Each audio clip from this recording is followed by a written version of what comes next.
Hello friends, இன்றைக்கி நாம் geometrical properties of செக்ஷன்ஸில் இருக்கிற 3 இம்பார்ட்டன்ட் பார்ட்ஸ் பார்த்தலாம். ஃபஸ்ட்டு சென்டர் ஆஃப் கிராவிட்டி, இதை சிஜி இல்லைனா ஜீன் தான் சொல்லுவோம். இது பார்த்திங்கன்னா the point through which the whole weight of body acts.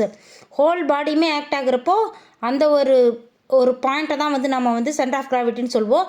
அந்த பாடி பார்த்திங்கன்னா it has only one centre of gravity மட்டும்தான் இருக்கும். ஒரு பாடிக்கு ஒரே ஒரு சென்டர் ஆஃப் கிராவிட்டி மட்டும்தான் இருக்கும் ஃபார் ஆல் பொசிஷன்ஸ் ஆஃப் பாடியிலையும். இது மெயின் பாயிண்ட்டே, இதில் கீ பாயிண்ட்டே பார்த்தீங்கன்னா பாயிண்ட் ஹோல் வெயிட்டில் இருக்கிறது தான், அதான் இம்பார்ட்டண்டான key point. Next centroid 3D shapes பார்த்திங்கன்னா சிஜி ஜீன் தான் இதையும் சொல்லுவாங்க. சென்டர் ஆஃப் கிராவிட்டியும் சென்ட்ராய்டும் கிட்டத்தட்ட ஒரே ரேஞ்சஸில் தான் வரும். ஃபார்முலாஸ் மட்டும் தான் டிஃப்ரென்ஷியேட் ஆகும். சென்ட்ராய்டு அண்ட் சென்டர் ஆஃப் கிராவிட்டியும் சேம் பாயிண்ட்லேயும் சம்டைம்ஸ் ஆக்ட் ஆகும்.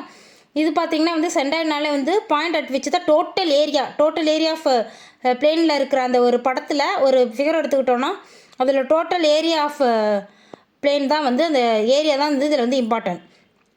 இது ஏரியா என்னென்னு பார்த்தீங்கன்னா ரெக்டாங்கிள், ஸ்கொயர், ட்ரையாங்கிள்னு எல்லா ஷேப்ஸும் தான் இதில் வரும். இது 3D ஷேப்ஸ்ன்னு சொல்கிறோம். இதான் இதோட கீ பாயிண்ட்டே 3D ஷேப்புன்னு கேட்டாங்கன்னா இதை தான் நமக்கு சென்ட்ராய்டு தான் நம்ம சூஸ் பண்ணணும். நெக்ஸ்ட்டு பார்த்திங்கன்னா மொமெண்ட் ஆஃப் இனர்ஷியா, அது ரொம்பவே இம்பார்ட்டன்ட். இது பார்த்திங்கன்னா இதோட யூனிட் பார்த்திங்கன்னா மீட்டர்/4 ஆர் mm/4.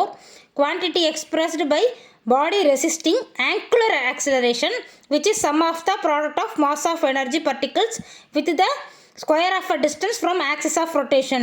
இதான் அதோட இம்பார்ட்டன்ட் டெஃபினேஷன். இதை நோட் பண்ணிக்கோங்க. ப்ளஸ் பார்த்திங்கன்னா இதோட இம்பார்ட்டன்ட் நோட்ஸ் ஒரு 3 இருக்குது.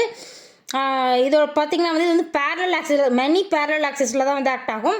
மொமெண்ட் ஆஃப் இனர்ஷியா எப்போவுமே மினிமமாக தான் ஆக்ட் ஆகும். எங்கன்னு பார்த்திங்கன்னா சென்ட்ராய்டல் ஆக்சிஸ்க்கு. Next moment of inertia always பாசிட்டிவாக தான் இருக்கும்.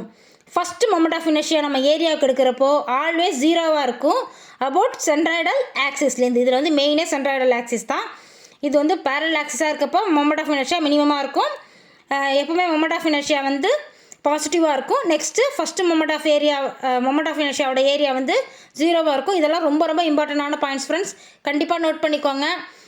நம்ம சேனலில் கண்டினியூஸாக ஷார்ட்ஸ் எல்லாம் இம்பார்ட்டன்ட் ஷார்ட்ஸ், நோட்ஸ் எல்லாமே நோட் பண்ணி அப்லோட் பண்ணிகிட்ருக்கோம்.